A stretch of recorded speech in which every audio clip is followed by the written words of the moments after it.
মাথায় কাফনে কাপড় বাঁধা,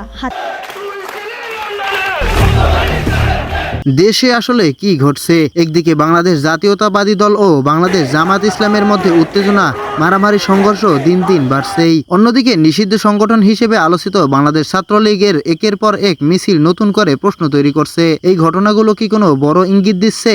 রাজনৈতিক বিশ্লেষকরা বলছেন দেশের রাজনীতি এখন এক জটিল মোড়ে দাঁড়িয়েছে। একদিকে জোটের ভাঙন, অন্যদিকে নতুন শক্তির আবির্ভাব, সব মিলিয়ে পরিস্থিতি হয়ে উঠছে অনিশ্চিত। অনেকেই প্রশ্ন তুলছে, বিএনপি ও জামায়াত কি এখন একই পথে নেই? তারা কি ধীরে ধীরে একে অপরের প্রতিদ্বন্দ্বী হয়ে উঠছে?